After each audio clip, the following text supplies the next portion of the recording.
Audio clip number 75 انشاءاللہ اس audio clip میں قرآن پاک کی سورہ بقرہ کی آیت نمبر 218 سے 220 کی تلاوت، ترجمہ اور تفسیر قرآن صراط الجنان سنیں گے۔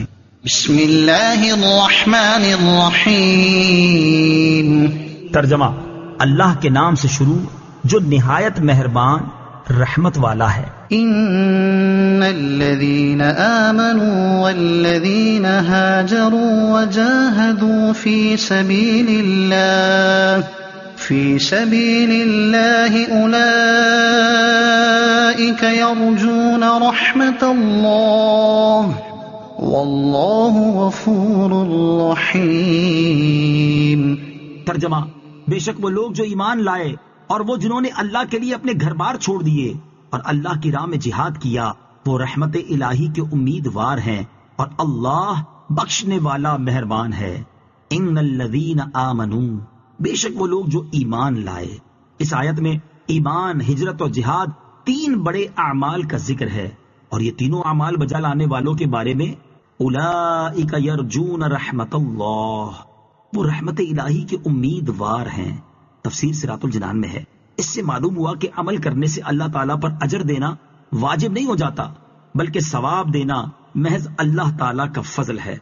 يسألونك عن الخمر والميسر قل فيهما إثم كبير ومنافع للناس وإثمهما أكبر من نفعهما ويسألونك ماذا ينفقون قل العفو كذلك يبين الله لكم الآيات لعلكم تتفكرون۔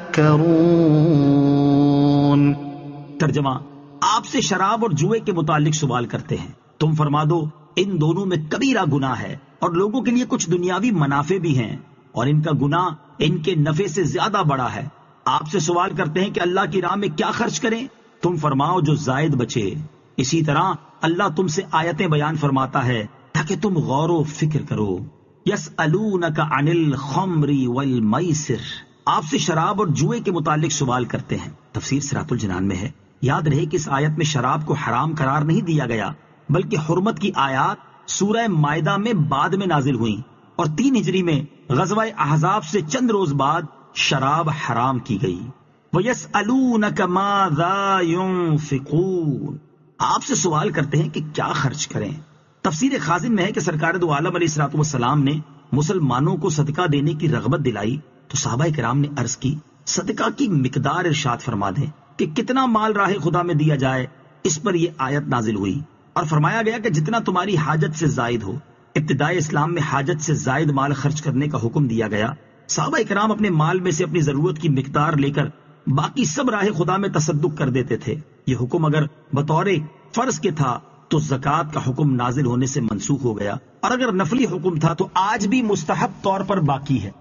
فی الدنیا والآخرہ ويسألونك عن اليتامى قل إصلاح لهم خير وإن تخالطوهم فإخوانكم والله يعلم المفسد من المصلح ولو شاء الله لأعنتكم إن الله عزيز حكيم۔ ترجمہ: دنیا اور آخرت کے کاموں میں غور و فکر کر لیا کرو، اور تم سے یتیموں کا مسئلہ پوچھتے ہیں، تم فرماؤ ان کا بھلا کرنا بہتر ہے، اور اگر ان کے ساتھ اپنا خرچہ ملا لو تو وہ تمہارے بھائی ہیں، اور اللہ بگاڑنے والے کو سنوارنے والے سے جدا خوب جانتا ہے، اور اگر اللہ چاہتا تو تمہیں مشقت میں ڈال دیتا، بے شک اللہ زبردست حکمت والا ہے۔ فی الدنیا والآخرہ، دنیا و آخرت کے کاموں میں۔ تفسیر صراط الجنان میں ہے، اس حصے کا تعلق پچھلی آیت کے آخری جملے سے ہے، اور اس کا معنی یہ بنے گا تاکہ تم دنیا و آخرت کے معاملے میں غور و فکر کرو، یعنی جتنا تمہاری دنیاوی ضرورت کے لیے کافی ہو وہ لے کر باقی سب مال اپنی آخرت کے نفع کے لیے خیرات کر دو۔ اس سے جدا گانا بھی دنیا و آخرت کے کام سوچ سمجھ کر ہی کرنے چاہیے۔ وَيَسْأَلُونَكَ عَنِ الْيَتَامَى، اور تم سے یتیموں کا مسئلہ پوچھتے ہیں۔ جب یہ آیت ان الذین یأکلون اموال الیتامی ظلما، نازل ہوئی کہ یتیموں کا مال کھانے والا اپنے پیٹ میں جہنم کی آگ بھرنے والا ہے، تو لوگوں نے یتیموں کے مال جدا کر دیے اور ان کا کھانا پینا علیحدہ کر دیا۔ اس میں یہ صورتیں بھی پیش آئیں کہ جو کھانا یتیم کے لیے پکایا جاتا اس میں سے کچھ بچ جاتا اور خراب ہو جاتا اور کسی کے کام نہ آتا، اس میں یتیموں کا نقصان ہونے لگا۔ یہ صورتیں دیکھ کر حضرت عبداللہ بن رواحہ رضی اللہ تعالیٰ عنہ نے حضور سید المرسلین صلی اللہ تعالیٰ علیہ وسلم سے عرض کی کہ اگر یتیم کے مال کی حفاظت کی نیت سے اس کا کھانا اس کے سرپرست اپنے کھانے کے ساتھ ملا لیں، اس کا کیا حکم ہے؟ اس پر یہ آیت نازل ہوئی اور یتیموں کے فائدے کے لیے ملانے کی اجازت دی گئی، لیکن ساتھ ہی یہ تنبیہ فرما دی کہ تمہیں یتیموں کے فائدے کے لیے مال ملانے کی اجازت تو دے دی گئی ہے، لیکن کون اچھی نیت سے یتیموں کا مال ملاتا ہے اور کس کی نیت میں فساد ہوتا ہے یہ اللہ تعالیٰ بہتر جانتا ہے۔